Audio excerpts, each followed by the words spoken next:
Haya, kwenye somo jingine la leo ni somo la hadithi ambalo kwa kawaida tumelipa nafasi ya kila siku kama ilivyokuwa kwa somo la Qur'an. Somo la ulumul Qur'ani na somo la hadithi tumeapa nafasi ya kila siku. Mungu atuwezeshe inshallah, maana hadithi inakuja baada ya aya.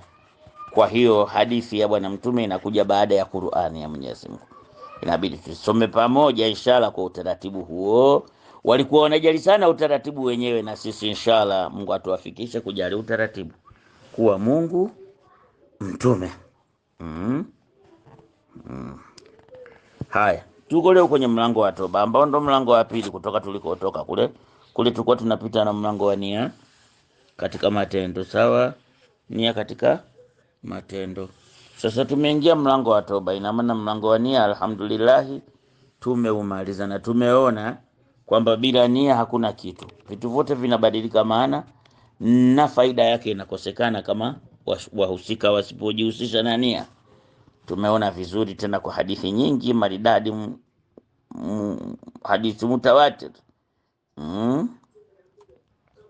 Sasa leo tuko kwenye mlango wa nia. Anasema bwana mkubwa, qala ulama, wamesema wanachuoni,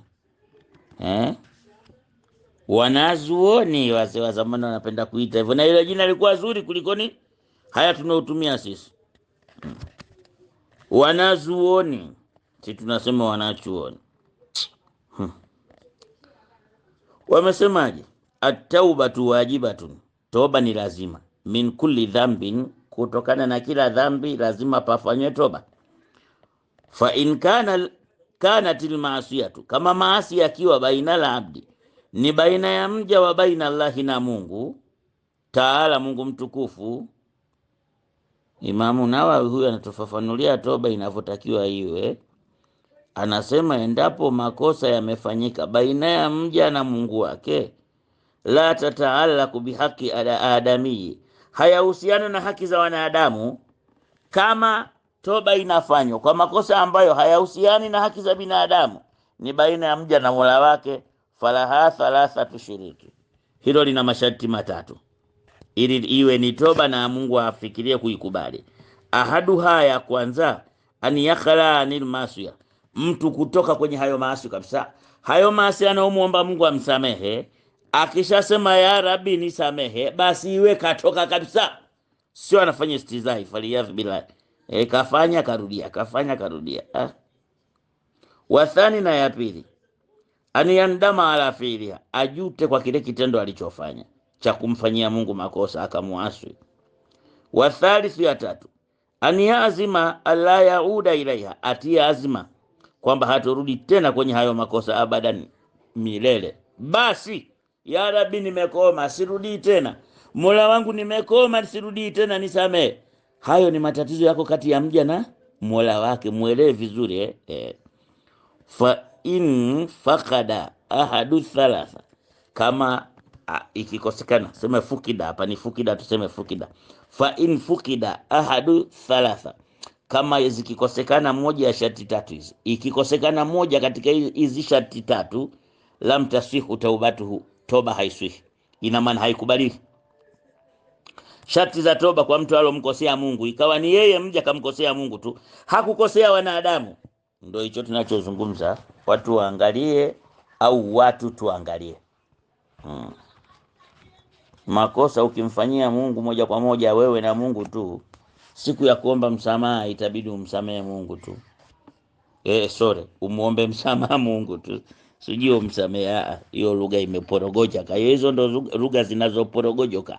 Sasa endapo kuna makosa umefanya, hilo kosa likawa kati yako wewe na Mola wako tu, halihusiani na haki za wanadamu ndani yake, basi sharti tatu hizo zinatakiwa ili ndo umuombe Mungu msamaha kukubalie. Utoke kwenye hayo maasi, usiyarejee tena, ujute kwa kile ulichokushafanya. Mungu ya Rabbi. Na ya tatu, uazimie kwamba hutorudi tena kwenye uchafu kabila hiyo. Sasa anasema fa in fukida hadu thalatha, ikikosekana moja katika sharti tatu, basi lam tasihu taubatu, toba haiswihi. Ina maana hata ukisema toba Mungu hakubali. Wa in kanatil maasiyatu, sikiliza sasa, na kama maasi yenyewe tataalaku bi adami, makosa yenyewe yanahusiana na wanadamu. Hapo tulikuwa tunasoma makosa ambayo mtu kayafanya kati yake na Mungu. Sawa. Sasa tunakuja makosa ambayo mtu anakosa kupitia kwa wanadamu. Yaani anawakosea wanadamu tena ndio amkosee Mungu, maana Mungu anakasirika kwa vile viumbe wake wamekosewa. Fashurutuha arba, sharti zake ni 4. Hadhihi thalatha, hizi 3 tulizotaja kwanza. Sawa. Halafu wa an yabra min haqi sahibiha, kisha ende akajikomboe kutokana na haki ya mwenye yule mwenye haki. Ya 4, uende ukajikomboe kutoka kwenye haki ya yule mwenye haki ule mdhulumu. Usikilize kazi wewe. Fa in kana timala, ikiwa ni mali au nahawa au kama hivyo, radahu ilaihi, unarudisha toba yako endapo umeiba. Sio kwenda kukaa mahala tu astaghfirullahi lazim watu ilaihi astaghfir. Tafadhali rudisha amali ya watu. Rudisha. Toba ni kurudisha. Sawa. Wa in kana haddu khadhfin, ikiwa ni jambo la kuhukumiwa kwa mujibu wa mpaka maalumu, wanaha, na mfano kama huo, makanahu minhu, unampa uwezo kwa juu yako. Mawili, unampa uwezo juu yako, au talaba afwa, au utatafuta msamaha wake. Ni mawili tu. Ikiwa jambo lenyewe ni jambo la kuchukua haki za watu, sawa, na mfano wa hivyo, basi makanahu minhu, unakwenda kujimakinisha kwake, manake unaenda kujikomboa, au talaba afwa, au utaenda kuomba msamaha. Ni mawili, lakini hakuna toba ya kinyerenyere, yani unaenda kujificha astaghfirullah, hata umeiba hela za watu, umefanyia mambo yako na kisha umenyamaza. Hiyo Mungu hakubali toba kabila hiyo. Umechukua mke wa mtu, sawa, ukamfinyanga vizuri, ukamfinyanga barabara alafu baadaye unaenda msikitini astaghfirullah. Sasa Mungu anakuuliza, umekosea nini? Wewe umenifanyia nini mimi ambacho unapiga kelele kwamba unataka kusamea? Umenifanyia nini? Manake hayo makosa uliofanya hukunifanyia mimi, umemfanyia huyo mwenye haki. Mke wa mtu ni haki yake yule mtu, mali ya mtu ni haki yake yule mtu, heshima ya mtu ni haki yake yule mtu. Muangalie, heshima ya mtu ni haki yake yule mtu. Umeenda kuivunja heshima yake kisiri siri kwa watu, halafu yule bwana akadhalilika, akaibika, akaumbuka, akafedheka kutokana na juhudi yako, halafu unaenda unashangilia, baadaye unakaa chini, Mungu nisamee, Mungu akusamee, mpaka ukajitambulishe kwa yule mtu uliomvunjia heshima, au uombe akusamee. Yani ujitambulishe ili unatafuta kuadhibiwa kwa hilo. Hapa ndipo unaposikia kwamba wazee wa zamani wanakuambia, wewe beba silaha zote unazojua: panga, kisu, nyundo, jembe, msumeno, bisibisi, mawe mpelekee mtu ule mlalia mkeo, kamwambie kwamba bwana, silaha hizi nimeleta ndugu yangu, wewe chagua utakaona inafaa kuniulia, na kama haiko basi niambie, ikiwa ninaweza kuipata nikatafute, kama siwezi kuipata basi tutafute silaha badala, lakini nimekulalia mkeo. Mwambie wewe mtu. Hiyo ndo tamakuni. Sawa. Akubonde mpaka roho yake ilizike, na asitokee mtu akutiatia maneno hapa akajidai na anagombeleza. Unagombeleza nini wewe mwehuni? Unagombeleza watu wanatiana mikongoto kwa sababu mmoja analipa kisasi kutokana na uchafu aliofanywa na madhambi aliofanywa na makosa aliofanywa. Kaa pembeni, acha mtu ambonde mpaka ariziki. Kwa hiyo kuna namna hiyo. Ikiwa ni mali au mfano wa hivyo, unairudisha kwa mhusika, alafu ndo umwambie Mungu akusamee. Sasa ikiwa ni jambo la mipaka ya kisheria, sawa, masingizio, maana kadhifu sasa inatumika ni masingizio. Umemsingizia mtu jambo ambalo maskini hakufanya, akaadhibiwa kwa jambo ambalo hakufanya, basi itabidi uende ukajipeleke, umwambie, bwana, mimi ndo nilokufanyia ule uchongezi ulokutia matatizoni, naomba nilipize ndugu yangu, au nisamee. Mawili tu, nilipize au nisamee. Unaona, inakuwa ni hivyo, hakuna staili nyingine. Wa in kana tajibata, sasa ikiwa ni masengenyo, istahalahu minha, atatafuta kufungukiwa kutoka kwa muhusika yule alomsengenya afungukiwe kutoka kwenye lile kosa alofanya. Ina maana nini? Ukifanya mambo kama hayo, unasengenya watu, unavunja heshima zao, unawagombanisha, unawafitinisha kwa kupeleka vineno vako, mpaka watu wakawa wanakosana, wakikutana hawasalimiani kutokana na juhudi yako. Hakuna toba utakao kwenda kufanyia nyumbani kwako mzee.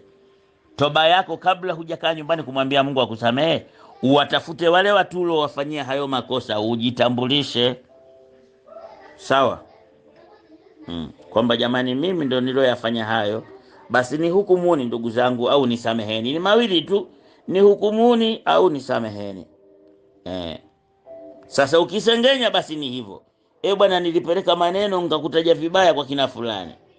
Bwana, ile mawana kukuelewa vibaya wewe na kukutuhumu, ni mimi ndo nilosambaza hiyo fitina, ndugu yangu, nisamehe au niadhibu, utakavyopenda. Hiyo ndo sharti ya 4, sawa, ambayo imeongezeka juu ya ile sharti ya makosa kati ya mja na Mola wake. Sasa ikiwa umemkosea Mungu, lakini kupitia makosa uliowafanyia wanadamu ndio Mungu akakasirika, kuna sharti ya 4 katika kukubaliwa toba yako, hiyo ya kwenda ukajitambulishe kwa yule mtu uliomkosea, ima akuadhibu au akusamehe. Basi wajibu an yatuba min jamii dhunubi, na ni wajibu mtu atubu makosa yake yote. Fa intaba min baadhiha, kama akitubu baadhi ya makosa, katubu baadhi, swahati taubatu, toba yake itaswihi. Inda halil haki, kwa wale walokuwa na haki, min dhalika dhambi, kutokana na dhambi. Endapo una madhambi mengi, sasa umeomba toba dhambi moja yani dhambi zako ni nyingi, ukatubia moja, basi wale watu wenye haki kwenye lile kosa ulilofanya, hiyo dhambi yako kwa hao watu, toba yako itapokelewa kwa wale watu wenye haki ya kusamehe lile kosa uloomba toba, kama utafuata hizi sheria. Wabaki alaihi libaki, makosa mengine yalobaki yatabaki juu yako, mpaka na yenyewe ukaombe msamaha na kufanya toba kama ulivyofanya. Haya ndio hivyo.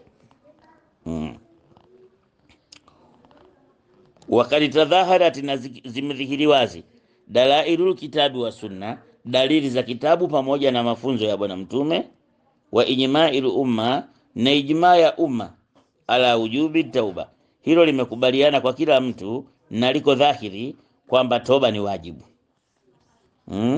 Toba ni wajibu, sio mapendekezo, hapana, toba ni wajibu. Qala Allahu Ta'ala, Mungu mtukufu amesema, tubu ila Allahi jamia, nyinyi tubuni kwa Mola wenu wote nyinyi, ayuhal mu'minun, enyi waumini, la'allakum tuflihuna, ili mupate kufaulu. Hakuna kufaulu kunakopatikana bila ya toba. Tubu, alafu Mungu amesema ukifanya hivyo unaweza ukasamehewa, kwa hiyo utafaulu. Wakala Taala, na Mungu kasema mtukufu, istaghfiru rabbakum, muombeni msamaha Mola wenu, thumma tubu ile, ikisha murejee kwake. Maana kuanzia hapo yale mambo mloomba msamaha Mungu akusameheni, msiyarudie tena. Sawa, ndio toba hiyo. Wakala Taala, na Mungu mtukufu amesema, ya ayyuhalladhina ya amanu, enyi watu mulaamini, tubu ila Allahi, tubuni kwa Mungu, maana jirejesheni kwa Mungu, taubatan nasuha, toba ya haswa, toba ya sawa. Tubuni kwa Mungu toba ya sawa, sio toba ya kinafiki. Anamaanisha kwamba asubuhi hapa astaghfirullah, asubuhi tunakuona umekunja kanzu, watu wanapita naye mtaani, huya kama atakaingia kwenye shimo, funikani shimo, washeni petroli, mwashe moto. Tubu ila Allahi taubatan nasuha, rejeni kwa Mungu, muombe msamaha wa makosa yenu, murejee kwake urejeaji ulio hakika kabisa, sio toba ya kihuni, toba ya kikweli kweli, toba ya haswa, ndio taubatan nasuha. Kwa Mungu atupe ishara taubatan nasuha, na ajalie marejeo yetu kwake ni yenye kukubalika insha Allah. Atusamee maskini mwetu tulimokosea, hiyo tumekosea viumbe wake au mwenyewe, na ni hodari wa kujua namna gani atafanya hivyo. Maana shida ya dunia ilivyo, Allahu akbar. Umsogelee mtu umwambie, mimi nimekufanyia mkeo, mama yangu we. Ukisema mke hiyo, kabla hujamaliza unasikia lungu la kichogo. Sasa sikwambii ukitona ufafanuzi ilikuwa hivi, Allahu akbar. Mungu atusamehe. Ndugu zangu, turejeeni kwa Mungu, na Mungu ni msamehevu, na inshallah atusamehe. Salamu alaikum.